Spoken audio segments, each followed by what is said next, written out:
One more printer to give out. Oh, is it?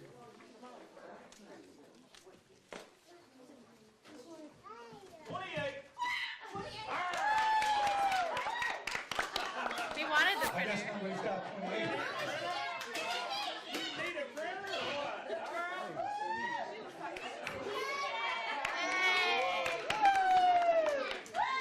got it. You got the printer.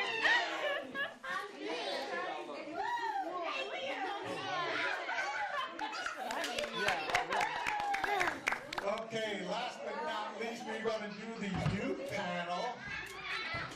Oh, wait, this is the last event. Raise your hand, we'll let you talk. Okay. You better introduce yourselves, okay? Because now you're going to tell us adults what we need to do. Please introduce yourself. My name is Tiara Shelby. I am 21. I've been affected by the violence around Kentucky. I've no victims that have been affected, and just, I'm happy to be here. I'm Nathan McKee. I'm 17, a senior at Paul Lawrence Dunbar High School. Hello, my name is Monica Wayne, and I'm a graduate from the University of Kentucky, and I'm 22 years old. Very happy to be here. And I, too, have witnessed violence and have met people who have dealt with violence. And I've actually worked to help reduce violence. I've helped teach a women's self-defense class, and I do martial arts. So it is very, very important. Thank you. Hello, thank you everyone for being here today. My name is Meredith Swim, and I just graduated from the University of Kentucky. I studied human rights, so I specifically studied about sexual violence and sex trafficking. So this is an issue really close to my heart, and I just want to thank Mr. Wayne for inviting me here today. Thank you. We're going to get to a couple questions in a second, but you said that you've experienced exposed to violence in your life. Could you explain that? I've been friends with and close to a lot of the recent victims that have passed away. I missed a funeral this morning of the most recent killing of my friend Hood. He was shot last week. A lot of the teenagers that have been shot and killed recently, I've had some type of connection to just about every single one of them. My youngest brother, his best friend, Xavier, was killed a month ago, 15. So this is just very close to my heart. Have you ever seen violence, been exposed to it? Certainly, I've been lucky enough not to have violence on me per se, very much. Certainly, at my school, I do see violence. It's a lot of gang-related violence. At Dunbar? At Dunbar, even. Throughout the high schools, there's definitely gang violence that goes on, and throughout high school in general, there's sometimes fights that break out, or disagreements that students have with each other. I've never been in any of those, but I've known friends that have, and friends that have been affected by a different type of violence, which I think is closer to psychological, not necessarily bullying, but just that loneliness and that distance that the adult panel was talking about. How about you, Monica? By the way, you look very familiar. Oh, thank you. Yes, I actually, some of my really, really good friends, I've had one of them who had on the past relationship, their partner was very abusive towards her, mentally, physically, and I got to see the repercussions of that. I got to see how her life changed, how it's better that she's out of that relationship, but how it really affected her then and how it still affects her now. Also, I got to see, if someone isn't being violent, or if someone hasn't had, violent experiences, that they still have that fear of violence anyway. When I was teaching self-defense class, I was teaching these women who, even though they personally haven't been attacked, they still have this overwhelming fear of being attacked. What if they're walking through a parking garage and someone attacks them? They're being clouded with all this fear, and it's unfair, and it's changing their lives. Now Meredith, I'm sure your life on campus, you never were exposed to violence or anything like that, right? Directly no, but indirectly I had friends who were raped or experienced dating violence, so very similar to Monica. I was always the listener or the friend in those situations, so to see my friends in pain and to go through that struggle really impacted me. And the same thing about talking about self-defense as being just a woman, just because that's what I studied, I studied feminist issues. So I just had to think about how I'd walk downtown today and like if I would be safe in the route that I took. So I'm sure men experience that too, but just living with that idea of being alert and being always on defense when I walk around in public spaces is a burden, and it's an issue that I think needs to be talked about. So I'm glad that Monica brought that up. College life, high school. Do you go to school? I do. I'm a senior at UK. 3 campus questions. Do you feel safe on campus? Sometimes I do. Me personally, I like Meredith said, I hear violence all the time, just with random. All the time? Like I'm a very scared person. Like now, I just feel like one of the adults was talking about the environment that we live in. I feel like our environment scares me, and I'm just always prepared for if anything happens. I overthink every situation now just in case anyone was to break out shooting on campus. Or I found myself running down the steps out of the parking garage today because it was in a closed door stairwell, and I didn't know if someone was at the bottom waiting on me or what could happen. But on campus, sometimes I feel safe, sometimes I don't think about it. Other times, night classes, my latest class, I make sure I park as close as possible just in case someone's waiting by my car or watching me or any type of situation. Very well said. Certainly opened my eyes. Do you feel safe in high school? I do feel safe most of the time in high school. There's been, in the news, obviously, there's been high school shootings, which are an atrocity, and luckily they haven't come too close to where I go to school. I think that the preparedness that they teach at school does add the safety, but it only can go so far. And I think the largest problem is that if a student were to want to harm other students, the reactionary aspect of that really is too late at that point, and you need to have the options open and the resources to find those students and understand and stop that before it happens. Okay, now we're going to get to the question what this Youth Alert's all about. Adults to youth being halfway equally, since both do violence, 50% of the violence. First question for you. What could adults do more that we're not doing to reduce violence in society? I personally think that adults just need to, I think youth need someone to listen to them. I think that Adults don't listen? sometimes, I I'm know. not arguing with you. No, but like So I didn't hear you. with my mom, sometimes I have to tell her to like just stop yelling for a second or stop with your discipline and understand where I'm coming from. I think that especially these days, there's a lot of youth in the world that are just confused and lost, and they don't have anyone to turn to. And I think that's what results in violence. I think a lot of people are scared. Adults don't listen. Guilty as charged. What can adults do?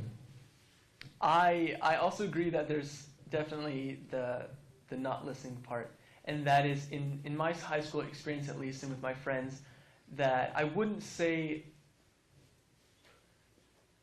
that at the very least, there's a large portion of the things that we learn, the lessons that we learn, that absolutely do not come from our parents or adults ever. That not that that youth ignores their parents specifically, but that there's such a large amount of information that's not coming from them, that is coming from elsewhere or is just absent in general. And I think that a lot of the times that information is skewed because other kids are telling them things and to not trust adults. And with the not listening part of it is that a lot of people fear the ramifications or fear the the punishment that they'll receive or the non-understanding that they'll receive when they say to an adult, well, I'm in this situation, or my friend is in this situation, that they won't understand, and then nothing will be done about it, and there's really no use to it. So it's that sort of fear of non-understanding that really goes to it, and a lack of adults who will have a unbiased view and more of a peer view, which is hard. In middle school, a few years back, I was a peer mentor, or a peer, or I helped mediate. I was a peer mediator. And the whole point of that program was to find the person who was acted upon and the person who did the wrongdoing, and bring them together without adults, unless it was really serious. But the whole point of that was to give an inside peer view of a place where it's more safe, your ideas are more safe, and that you're not going to find those punishments as easy, and that people will understand you better. So definitely understanding. That's some of the research that we've been offered that we really like, that kids listen to other kids, peers listen to peers more than they listen to adults. So maybe it's not just adults who aren't listening. Maybe the kids aren't listening to us. I don't know. Monica, what can adults do to reduce violence in society? Is it our fault? What can we do? Well, a lot of the times kids look up to the grown-ups as role models, so it would really help if, monkey see, monkey do. If the adults are acting the way they expect the youth to do, they have to do that. They can't, be arguing all the time, throwing tantrums, or, hitting people, or, getting in the car and getting frustrated, and, that sort of thing. They see that, and they think it's okay, and they think it's acceptable. And so I really think that adults have to demonstrate the same values and the same tactics that they expect children to do. That's a great point. Humans by nature are very imitative, and youth are especially prone to imitation because they're learning. And when adults engage in violence, whether it's institutionalized violence like wars or individual violence, sure, kids are going to definitely get the wrong message. And we have to make sure that you know that most adults really are peaceful, by far. So we have to bring their attention to our good example, not the few bad ones getting the attention. Okay, what else can us adults do? We're lost. Help us, Mary. What can we do to stop violence? Most of us are peaceful. Give us the answer. Well, I think to follow up what Monica was talking about setting a good example, I think that adults can learn, I think it's all about love. So I think the lack of love causes violence, and I think Darlene said that earlier. And so I know words, just gossip, just saying mean things about yourself. If I hear my mom talk about her weight, then that makes me feel weird about my weight. So I think children learn how to love themselves through their parents. And so I think as an adult, and I think as any individual, if we can just be aware of how we can love ourselves and then how we can love others because of that. So I guess it's kind of I think it's all about love. So a loving adult would have a loving child. Let me follow up with a question. If you're not loved as a child or youth, does that give you the right to do violence? Oh, no. It doesn't give you the right to do violence. So let me ask you another question. If you're not loved, are you more prone to do violence? Are you a risk factor then, if you're not loved? I don't know, fault of your own. I don't know. That's a tough question. She's never going to talk to me again. Okay, youths are off the hook? No, youths are not perfect, right? No. What can youths do? They're doing 50% of the violence. All right, adults, we listened. Now, what can young people, 12 to 24, what can they do to reduce the violence? I think we, as youth, definitely have to step up on our behalf. I think it was the Reverend who said that if we would stop and think about things before we do them, then we wouldn't do them. I know that I'm not gonna, like if I'm upset and I hit someone, later I'm gonna sit in my room and be like, if I would have stopped and calmed down, then I wouldn't have hit that person. We could have talked it out. I think that's what we all need to do. I think it goes back to being scared and we just react. But if everyone would just kind of take a step back, calm down, look, think about what's going on and everyone around you, and love one another, then I think it could all, like violence, it's never going to go away completely, but it doesn't have to be as crazy as it is right now. So it sounds like Stop and Think Youth need to give themselves a timeout, sort of. Yeah. Because we all know that we're all impulsive, but youth are impulsive too. Yes. And it's that impulsivity that can cause a lot of problems. So they have to self-talk to take a deep breath. It makes perfect sense to me. Besides you, the rest of the youth are not perfect. What can they do?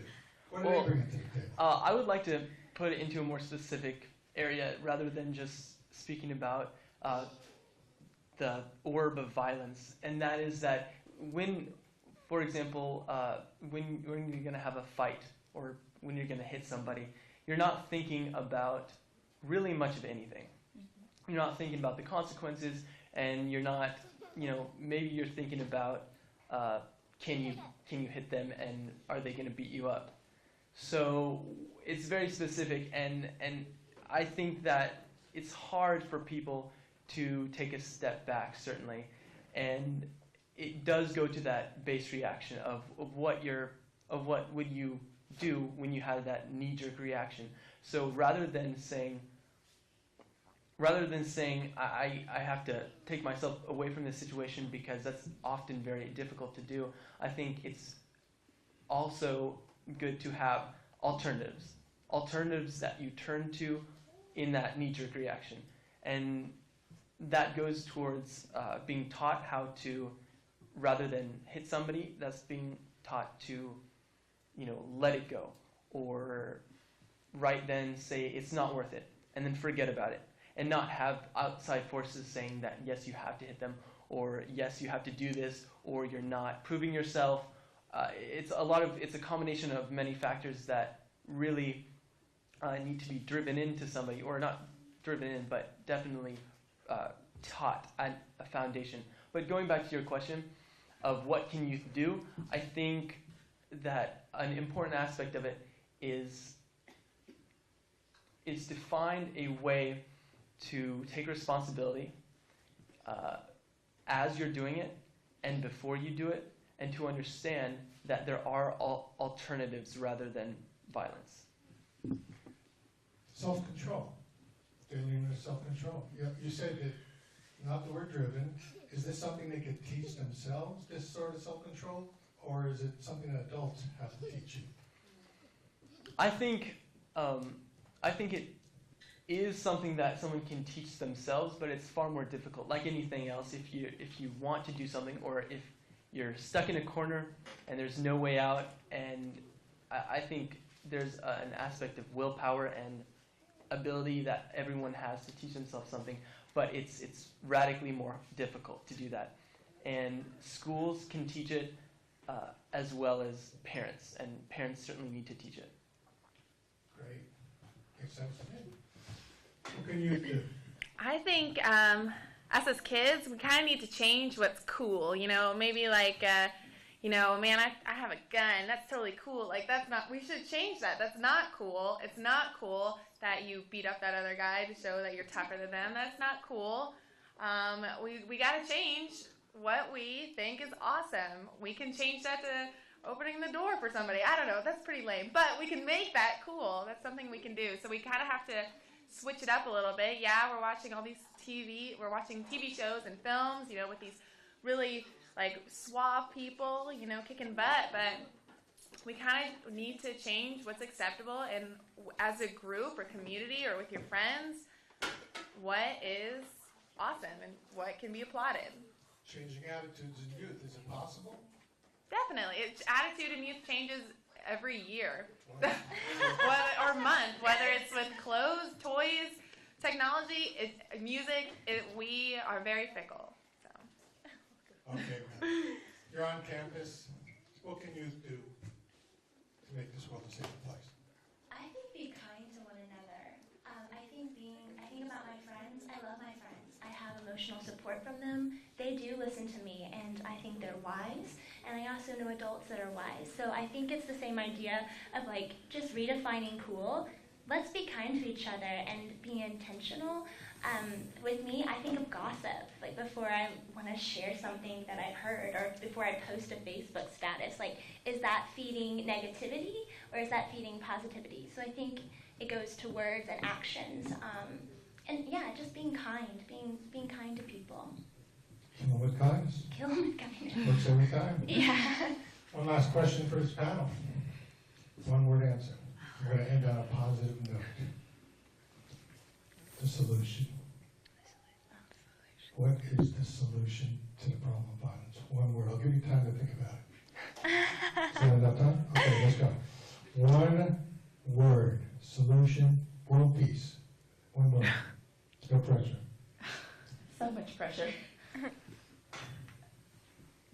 Okay, I have a phrase, and I think violence can be stopped by working together. Teamwork. Teamwork. Amen. Teamwork. There we go. Amen. There's one word. Teamwork. Stole that from me. No. One word. I think understanding from the parent side, from the kid side, or the youth side, and understanding from all sides, yeah.